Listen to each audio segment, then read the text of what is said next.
মানুষে কে কি বলল ওদিকে কান না দিয়ে তোমার যেটা ভালো তুমি সেটাই করো। হ্যালো এভরিওয়ান, আসসালামু আলাইকুম। সবাই কেমন আছেন? আশা করি সবাই ভালো আছেন এবং সুস্থ আছেন। এবং আপনাদের দোয়ায় আলহামদুলিল্লাহ আমরা ভালো আছি এবং সুস্থ আছি। তাই নতুন একটি ভিডিও নিয়ে চলে এলাম। আশা করি ভিডিওটি আপনাদের ভালো লাগবে। এটার ভিতরে ডিম আর আমি আলু দিয়ে দিয়েছি একসঙ্গে। ডিমটা আর কি সিদ্ধ করে নেব। সিদ্ধ করে আর কি এক্সট্রা রেখে দেব আর আলুটা দিয়ে বড়া বানাবো।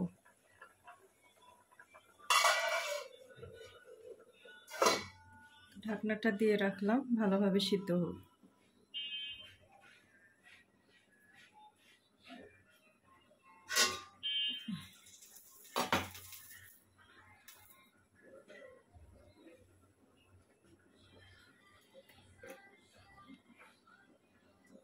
এটাতে আমি পরিমাপ মতো তেল দেব, বেশি দিব না। একটু বিরিয়ানি রান্না করব, তো বিরিয়ানির জন্য মাংসটা আমি সুন্দর করে রেডি করে নিয়েছি। এই যে আমার সেই মাংসটা, এখানে 3 পোয়া হবে আর কি, 3 পোয়ার একটু বেশি, কিন্তু 1 কেজি হবে না।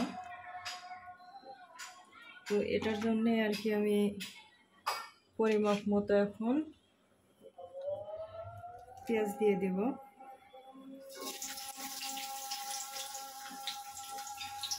রমজান মাস, তাই আমি বেশি তেল ইউজ করব না, সামান্য তেলে যেন রান্না করা যায় সেভাবে আমি চেষ্টা করতেছি।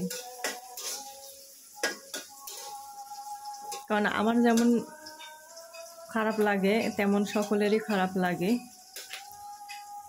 তো সামান্য তেলে আর কি চেষ্টা করব রান্না করার।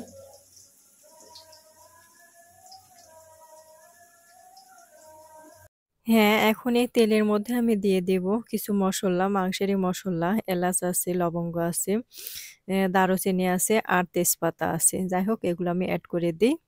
মাংস তো মাংসই, মাংসের ভেতরে দেখবেন ময় মসল্লা একটু মাপ মতন না হলে স্বাদটা আর কি আসে না, আর মাংস থেকে একটা খারাপ কেমন একটা গন্ধ বের হয়।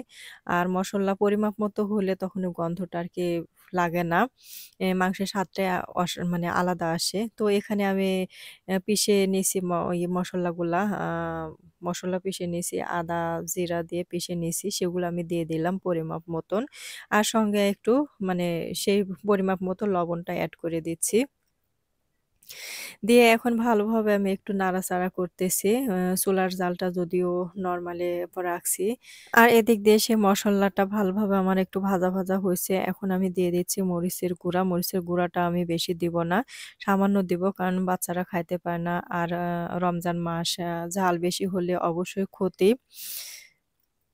তাই আর কি আমি মাপ মতনই দিয়ে দিচ্ছি। যেটুকা লাগবে সেটুকুই। যদিও চাখতে পারছি না, টেস্ট করতে পারছি না কেমন, কোনটা বেশি হলো না কম হলো। কিন্তু কিছু করার নেই এখানে। মাপ মতনই দিয়ে দিচ্ছি। এখন কম হোক বেশি হোক সেটা ওইভাবেই খাওয়াটা হবে। তো মসলাটা আমার ভালোভাবে কষানো হয়ে গেছে। হালকা একটু পানি দিয়েছিলাম, দিয়ে ভালোভাবে কষিয়ে নিয়েছি। কষালে আর কি ও মানে আ স্বাদটা একটু ভালো লাগে, বেশি আসে। তো মাংসগুলো আমি কিন্তু সম্পূর্ণ দিয়ে দিয়েছি। আমি বলেছি এখানে কতটুকু মাংস ছিল, তখনই বলে দিয়েছিলাম। তো মাংসগুলা এখন ভালোভাবে দেওয়ার পরে আমি চুন্নির মাধ্যমে ভালো করে নেড়ে-চেড়ে নিচ্ছি। আ মসলাগুলা ভালোভাবে যেন মাংসের মধ্যে ঢুকে যায়। বেড়াইতে আসবো যদিও আগে থেকে ভাবছিলাম, ২-১ দিন আগে থেকে ছেলেমেয়েদেরকে বলে রাখছি যে, "তোমার নানিদের বাড়িতে যাবো, তোমার নানা অসুস্থ, একটু দেখে আসি।" তো ছেলেমেয়ে তো ওই যে বলছি যে অনেক খুশি, কোথাও যদি যাওয়ার কথা শুনছে, ওরা থাকে না। তো পরে ভাবলাম যে রান্না-বান্না তো মা এক হাতে রান্না সবসময় করে, তো আজকে আর মাকে রান্না করতে দিব না। আমি কষ্ট হলে এখান থেকে রান্না করে নিয়ে যাই। মা বলছে কাক যদি শুনছে যে আমি যাবো, এমনিতে আমি বলছি যে সঙ্গে, সঙ্গে কি দিয়ে কি রান্না করবে, কি খাওয়াবে ঠিক পায় না। আর তাদেরও তো একটু মন চায় একটু রেস্টে থাকতে। আর তাছাড়া আমার হঠাৎ মনে হলো তাই আরকি আমি আগে থেকেই মানে সকালে ফোন দিয়েছিলাম। রান্নাবান্না করতে নিষেধ করছিলাম। তো যাই হোক অল্প বিস্তর যেটাই হোক আমি হালকা-হুলকি রান্না করে নিয়ে যাবো এটাই আরকি। তো আমি আলাদা এক পাতিলে কিন্তু আলু দিয়েছিলাম আর ডিম দিয়েছিলাম আলুগুলো আরকি চপ করার জন্য। আর ডিমগুলো মানে সিদ্ধই রাখবো বিরিয়ানির সঙ্গে খাওয়ার জন্য। তো আমি এই যে বিরিয়ানির যে চাউলটা, পোলার চাউলটা সুন্দর করে আমি দিয়ে দিছি। আ এখন ভালোভাবে কষিয়ে নিবো। আর এই চুলাতে তো দেখছেনই মাংসটা বসিয়ে দিয়েছি। চুলার জাল কিন্তু আমি একেবারে কম রাখছি যেন মানে পানি তো আমি এক্সট্রা পানি তেমন এড করব না। হালকা একটু এড করব। ওইটুকা দিয়ে আরকি ভালোভাবে কষিয়ে ভাজা, ভাজা করব। আর সেই মাংসগুলো আমি এর মধ্যে ঢেলে দিব। তো এই যে দেখেন আমি বেশি পানি কিন্তু দিই নাই। অল্প একটু পানি এড করছিলাম। সেই পানিটুকু আমি নাড়াচাড়া করে আমি ঢাকনাটা দিয়ে রাখতেছি। আর এদিক দিয়ে আমার পোলাটা কিন্তু ভালোভাবে কষানো হয়ে গেছে। মানে ভাজা, ভাজা হয়ে গেছে। আ এখন আমি যে পানি হিটারে গরম করে রাখছিলাম সেই পানিটা এড করছি। এখানেও পোলা তো আমি পানি বেশি দিব না। আমি জালটা চুলার জালটা একবারে কম রেখে মানে দমে, দমে ওই দমে, দমে আমি আরকি আ সিদ্ধ করে নিব চালটা। তো এদিক দিয়ে কিন্তু আমার পানিটা আরকি ফুটে গেছে। গরম পানি দিলে যা হয় বেশি সময় লাগে না। আর পোলাও তো এমনিতেও সময় লাগে না। আর তাছাড়া উপরে দেখছেন কিছু একটা দিয়েছি, এটা ছিল ঘি। আর কিছু একটু কাঁচামরিচ দিয়েছি। মানে কাঁচামরিচটা দিয়ে দিলাম, একটু লেবুর রস দিলাম। লেবুর রস দিলে আরকি যে আঠা, আঠা একটা ভাব সেটা থাকে না। সুন্দর এড়া হয়ে যায়। মানে পোলাও খেতে আরকি আরো বেশি ভালো লাগে। আর ঘিয়ের তো জানেনই আপনারা এগুলা বলার তো কিছু নেই। কোনটাই বলার কিছু নেই। তারপরে একটু রান্না করছি যেহেতু তাই বলতেছি। কিন্তু এখানে বলার কিছু নাই। আমার কিন্তু এগুলা একবারে সিম্পল রান্নাবান্না। আমি এত জাঁকজমকভাবে রান্না করতে পারি না। তাছাড়া আমি যেটুকাই পারি সেটুকাই আমি সামনে আরকি দেখাচ্ছি এটুকুই আর তার বেশি কিছু না।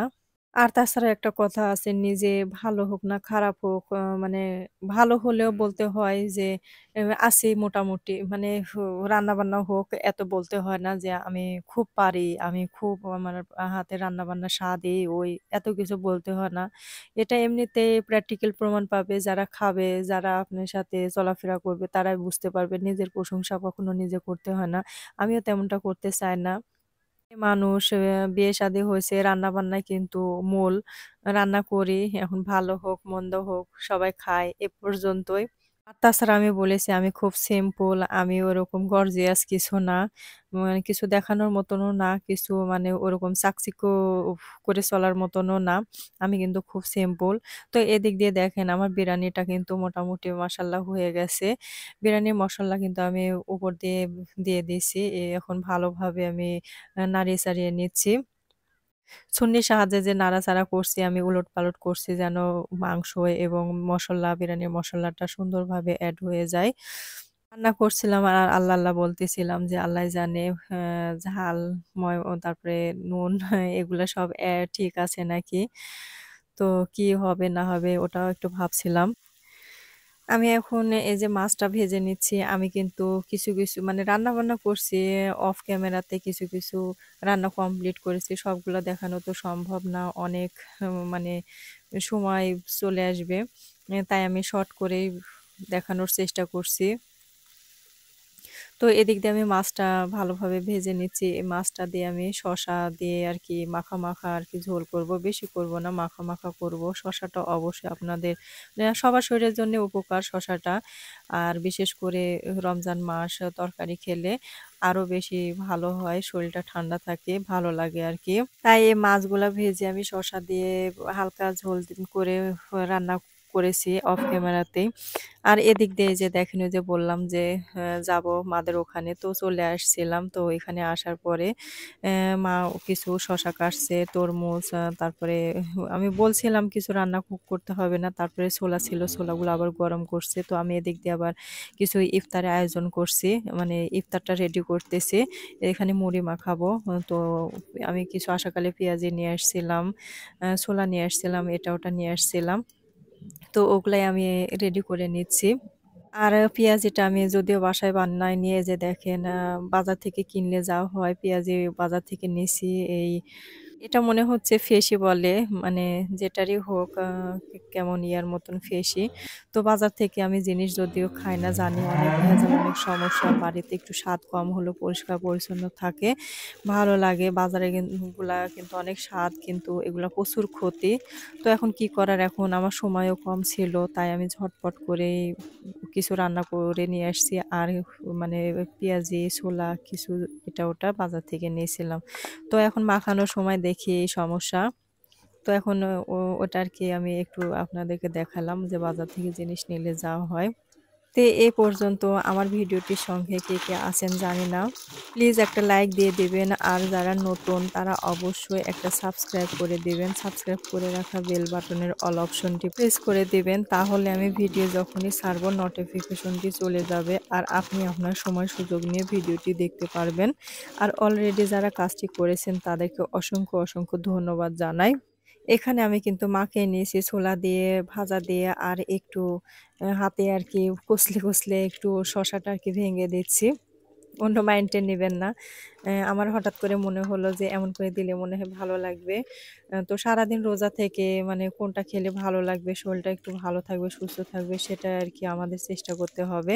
তো মনে হলো একটু শসাটা দিলে ভালো লাগবে, তাই এভাবে দিচ্ছি। মুড়ি যদিও বেশি দিব না, কারণ ভাজা-পোড়া তেমন একটা খাওয়া হচ্ছে না, আর তেমন খাবেও না। মাও বলল যে অল্প করে মাখাও, তাই আরকি আমি অল্প করেই মাখাচ্ছি।